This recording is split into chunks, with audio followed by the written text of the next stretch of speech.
Hyvää päivää kaikille ja tervetuloa tosiaan tällaiseen ilmoitusvideon pariin. Eli meidän kanavalla ei ole nyt näkynyt videota ja siihen syynsä ovat hyvät. Eli koulussa oli koulussa on hiihtoloma ollut, mutta kaveri meni rukalle. En voinut oikein kuvata mitään tai tällaista. Ja ei oikein ollut, kun rukalla toinen, niin ei voi oikein kuvata yksin, kun ei jaksa.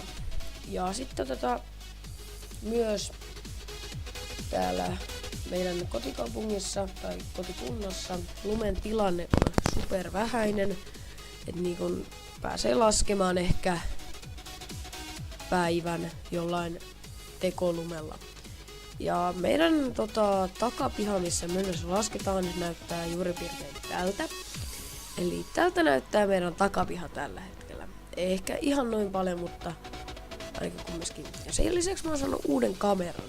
Eli tää on Fujifilmin Finepix JX 700 HD-kameralla 16 megapikseliä salama.